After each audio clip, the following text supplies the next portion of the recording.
Praise God, praise God. Today the message I want to share with you is that God often lets us go through challenges because He wants to prove to us that He is God. I'm not only God when you are healed, I'm also God when you are sick. I'm not only God when you are strong, I'm also God when you are weak. I'm not only God when you are rich, I'm also God when you are poor. I'm not only God of the still waters, I'm also God over the raging storms. I'm not only God when you're outside of the fire, I'm also God over that fire. He lets us go through certain things because He wants to show us that He is God and He's in control of everything and He has control over everything. I want to share with you about Peter before I proceed. This is coming from Matthew chapter 14 verse 28. It says, "And Peter answered him, Jesus, and said, Lord, if it is you, command me to come to you on the water. So he said, Come. And when Peter had come out of the boat, he walked on water to go to Jesus." He walked on water to go to Jesus. It looked easy. It looked easy. It looked like, okay, He is God over these still waters. He's God over these waters. That's why I'm walking on it. He's God over these still waters. That's why I'm able to walk on it. But when he saw that the wind was boisterous, he was afraid, and beginning to sink, he cried out, saying, Lord, save me. When he saw the wind was boisterous, when he saw the raging storm, the raging winds, he began to be afraid. And being afraid, he began to sink, and he cried out, saying, Lord, save me.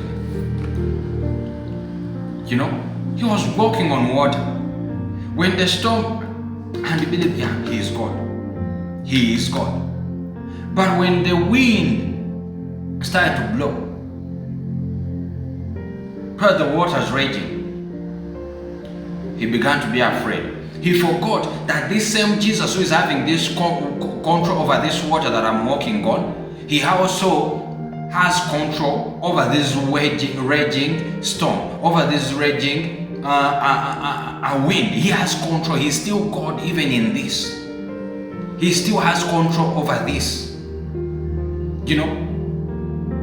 He forgot that. And when we forget that He has control over, when he forgot about how He had control over it, he began to sink. We are drowned by situations when we forget that God has control over them.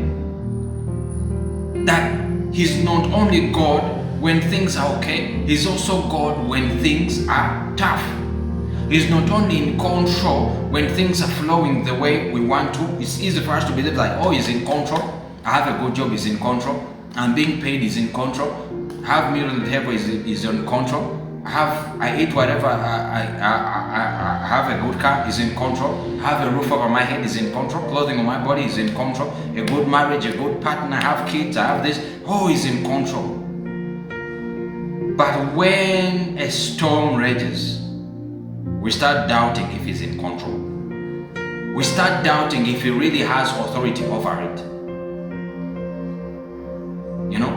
The reason why He lets us go through it, because He wants to show us that I not only have authority over this, I also have authority over this. I not only have authority in the good times, I also have authority in the bad times.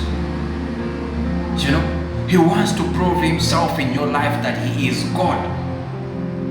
That there is nothing above Him. There is nothing that is greater than Him, stronger than Him. That He wants to show you that He has power over His creation. He has power over every situation. And this is what happened. Immediately Jesus stretched out His hand and caught him and said to him, Oh, you of little faith, why did you doubt? You know, why did you doubt? You walked on water, you believed, you had faith and you walked on water. When the storm raged, why did you doubt me? You know, why did you doubt that I'm in control?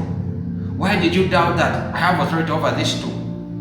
Why did you believe in me when things were flowing, but when a storm has raged, now you are doubting me? Why are you doubting? Why are you fearful? Where is your faith at? You know? And it says, and when he got into the boat, and then those who were in the boat came and worshipped him, saying, truly you are the Son of God. He wants to show you that he is God. Have control over these storms. Have control over these raging storms. You know? Have control. When you go in Mark chapter 4, let's go in Mark chapter 4, verse 35. It says, on the same day in the evening, when the evening had come, he said to them, let us cross over to the other side. Now when they had left the multitude, they took him along in the boat, and as he was, and other little boats were also with him. And a great windstorm arose, and the waves beat into the boat, so that it was already filling.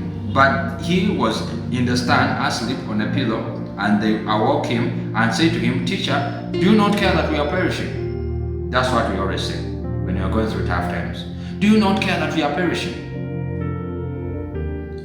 Then he arose and rebuked the wind and said to the sea, Peace, be still. And the wind ceased, and there was great calm. But he said to them, Why are you so fearful?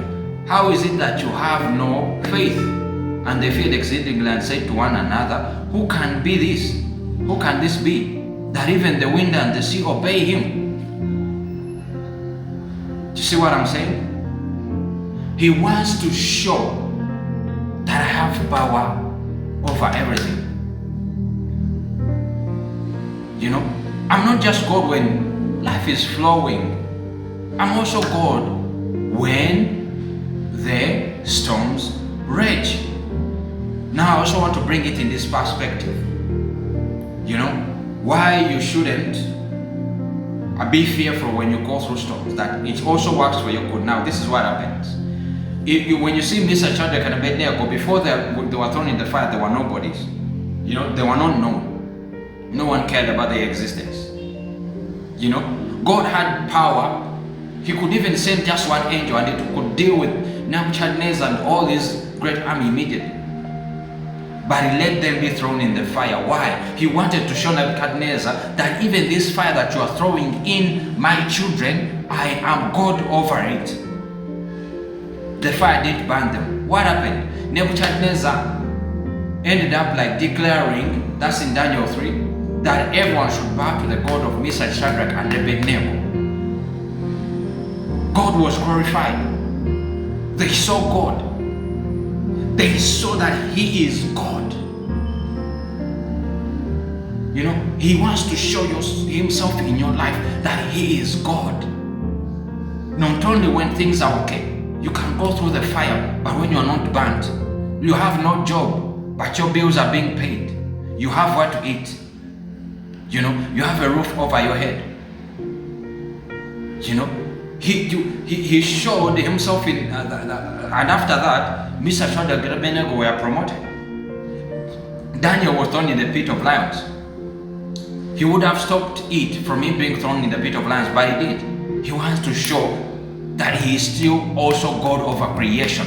That even in the pit of lions, I am God. Sorry about that. And he shut the mouth of the lions and they didn't harm him. After Daniel came out of the pit of lions, he was promoted and even became more prosperous than before. He showed that he's God in the life of Sarah. Teenage years, youth years, adulthood, till she was old. She didn't have a child. And she eventually had a child. God showed that I am God over this barrenness. I am God over these lions. I am God over this fire. I am God over this situation. He